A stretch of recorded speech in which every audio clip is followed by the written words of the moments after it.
السلام البنات، كيف دايرين؟ لاباس عليكم؟ بخير؟ كنتمنىكم تكونوا بخير وعلى خير ان شاء الله. هاد لا فيديو يلقاكم باحسن الاحوال ان شاء الله يا ربي. اليوم جيتكم فيديو جديد على القناه، غادي نقدم لكم الطريقه ديال تخزين الليمون والحامض، ونقدم لكم كذلك واحد العصير اللي كيجي روعه وفي متناول الجميع بمكونات اللي بسيطه البنات. المهم كناخذ ديما الليمون بكميه كثيره. هاد الطريقه هذه خديتها من الوالده ديالي من شحال هذا. ديما هي كتاخذ الليمون بكثره وتاخذ الحامض البلدي ملي كيكون موجود بكثره وكديرو في المجمد، كتحتفظ به الوقت اللي بغاتو كتلقاه. المهم انا خديت هاد الكميه كمثال غنوريكم، حيت عندي ديجا راه مجمد في المجمد، غنجبدو لكم تشوفوه معايا. كناخذ الليمون كنغسلو كيف ما كتشوفوا معايا وكنخليه يتسقطر مزيان. كناخذ دي بلاستيك وكندير الجهد ديال الليمون بحال هكا ونديرو في المجمد. الوقت اللي بغيت الليمون كنجبد يا ليمونه يا جوج يا ثلاثه على حسب اللي بغيت انا، هكا كيبقى طري وكيبقى اطول مده ممكنه. المهم كملوا معايا لا فيديو غتشوف.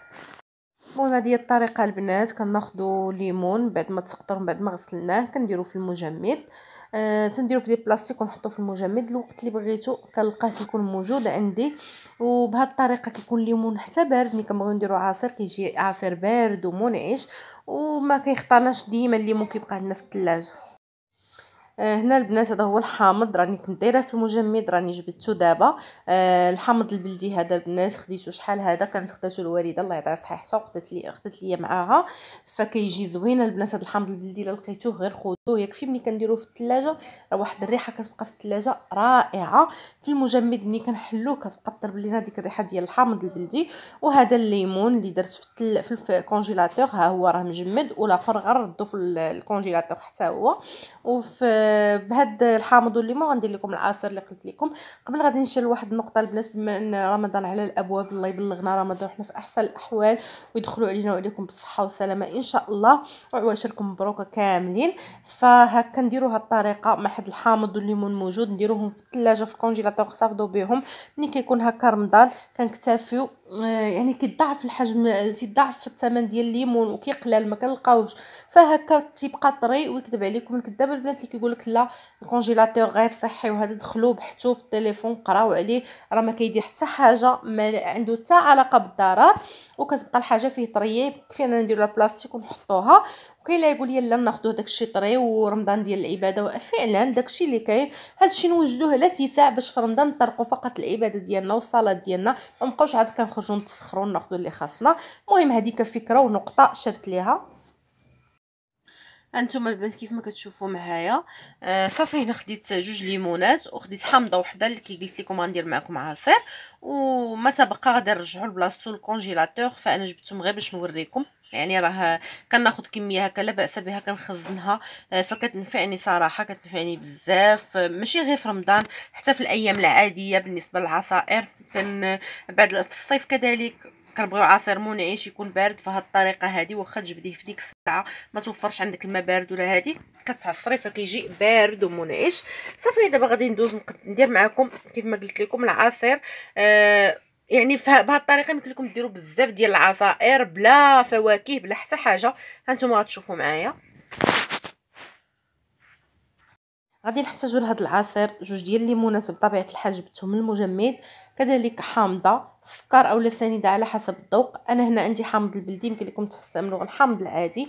ناخذ ياغورت باي نكهه، يا البنان يا الفخيز يا المشماش يا الخوخ يا الفاني بعويد، المهم اي نكهه. ولا عندكم رايبي وفانيا حتى هو كيجي رائع، جربوها البنات برايبي وفانيا كيجي زوين. اولا استعملوا الفواكه طريه، الفريز البنان بعويد، المهم اي فاكهه عندكم بغيتوها ديروها فواكه طريه. ما بغيتوش ديروا لا فواكه لا ياغورت ديروا هذا العصير ديال الليمون والحامض. غنشاركو معكم ان شاء الله مره اخرى، كيجي زوين البنات، سيرتو الا كان عندكم الحامض البلدي، هي جوج ليمونات وحامضه مع السكر كيجي رائع. المهم غندير فيهم لتر ديال الماء.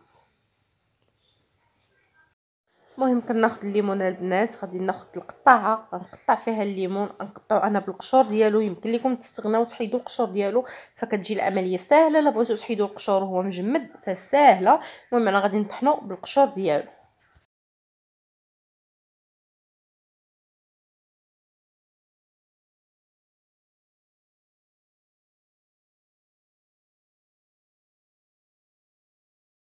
المهم انا قطعته بهذه الطريقه كيف ما شفتم مكعبات صغيره باش يسهل عليا في الطحين.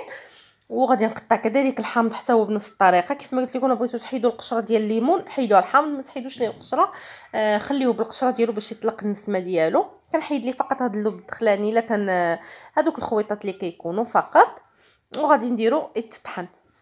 الا بغيتو تحيدوا القشره نتوما الليمون حيدوها البنات على حسب اللي بغيتو، انا مازال غادي نصفيه من بعد. المهم هنا البنات من بعد ما طحنت العصير كيف ما شفتوا معايا خليته تقريبا واحد ربع ساعه ولا واحد 10 ديال الدقائق بما نزل لي داك التخل تحت وسهل عليا بالتصفيه. فصفيته بالصفاي. ها نتوما كيفاش كيجي ثقيل هذا العصير. درت فيه يطرق الكاس تقريبا ديال الماء فاش طحنته. دابا زدت الياغورت، ياغورت باي نكهه كيف ما قلت لكم زيدوا او زيدوا اي فاكهه من بعد ما تصفيو حتى تصفيو عاد زيدوا عليه الياغورت باش يتطحن معاه. وغادي نضيف تقريبا كاس ديال الماء ويكمل الطحين. صدقوني البنات هذا العصير كيجي رائع، غير جربوه على حسابي وديروا هاد الطريقه هذه ديال الليمون في المجمد. ملي كتجبدو كيجي بارد، حتى العصير ملي كيكون بارد راه كيعطي طعم اخر. المهم غير جربوها البنات صافي. غنعاود نزيد نطحنو شويه وصافي غيكون واجد. المهم هذا هو الشكل النهائي ديال العصير ديالنا من بعد ما وجد البنات كيف ما كتشوفوا معايا بعد ما عاودت ليه الطحين مع الياغورت. فشفتوا كيفاش كيجي اللون ديالو كيجي زوين وهو كيجي رائع. غنحاول نخبي معكم كاس واحد اخر باش تشوفوا كيفاش كيجي القوام ديالو. هانتوما ما كيجيش خفيف ولا كيجي زوين البنات صدقوني غير جربوه. المهم كيف ما قلت لكم كنتمنى يكون هذا العصير عجبكم ونال الاستحسان ديالكم، ونقول لكم نخليكم على خير. نتلاقاو ان شاء الله في وصفه جديده وفي فيديو جديد. ما تنساوش تشتركوا في القناه وتفعلوا زر الجرس باش يوصلكم كل جديد.